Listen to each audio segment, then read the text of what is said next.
नमस्कार।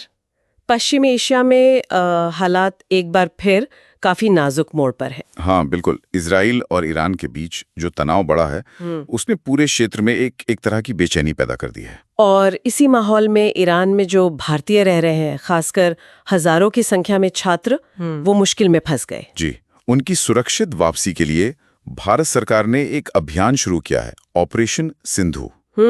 आज हम इसी पर गहराई से बात करेंगे।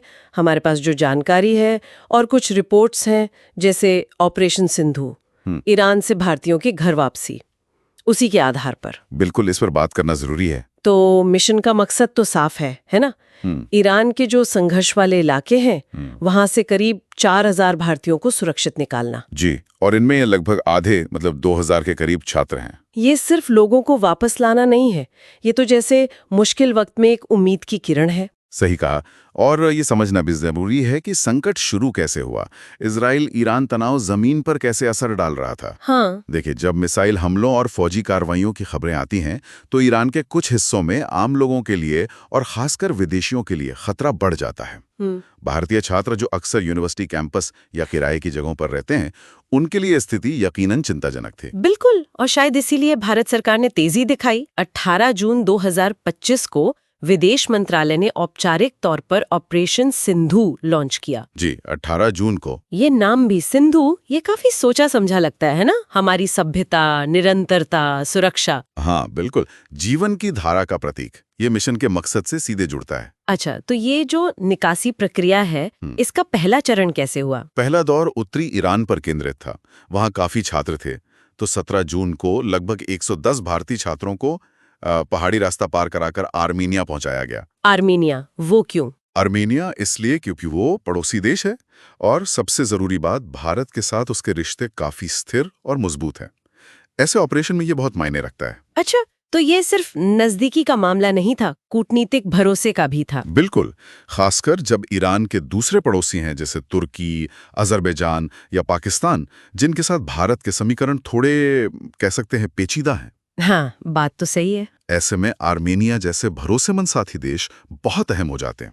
फिर 18 जून को येरेवान, जो आर्मेनिया की राजधानी है, वहां से विशेष विमान उड़ा। और वो कब पहुंचे? 19 जून की सुबह ये छात्र दिल्ली सुरक्षित पहुंच गए।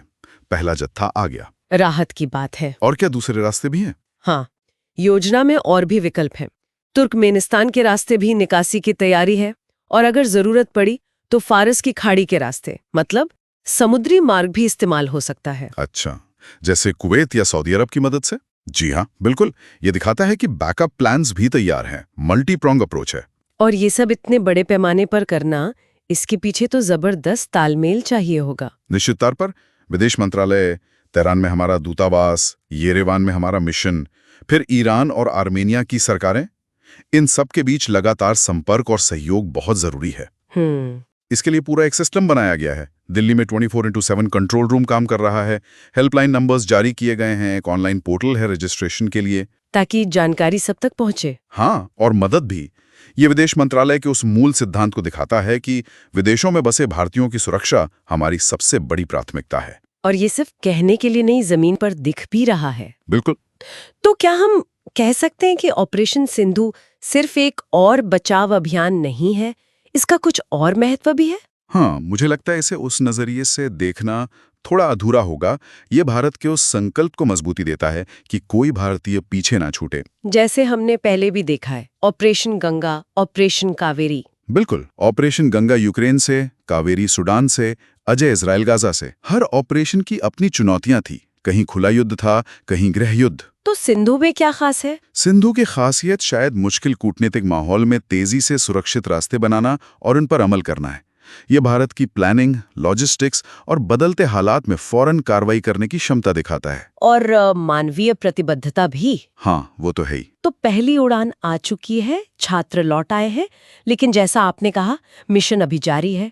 कई भारतीय अभी भी वहां हैं, वापसी का इंतजार कर रहे हैं। जी हाँ, काम अभी चल रहा है। ये वाकई दिखाता है कि मुश्किल वक्त में सिर्फ नारों से नहीं, बल्कि ठोस कार्रवाई से अपने लोगों के साथ खड़ा होना पड़ता है। बिल्कुल सही। और ये हमें एक बड़े सवाल पर भी सोचने को मजबूर करता है। किस तरह के सवाल पर? देखिए, जिस तरह से पिछले कुछ सालों में भारत को इतने बड़े पैमाने पर बचाव अभियान चलाने पड़े हैं, क्या ये दुनिया भर में बढ़ती अस्थिरता का कोई संकेत है? ये सोचने वाली बात है। और विदेशों में अपने नागरिकों की सुरक्षा को लेकर भारत की भूमिका और जिम्मेदारियां कैसे बदल रही हैं या बढ़ रही हैं? ये कुछ ऐसे पहलू हैं जिन पर आगे भी शायद गौर करने की जरूरत होगी।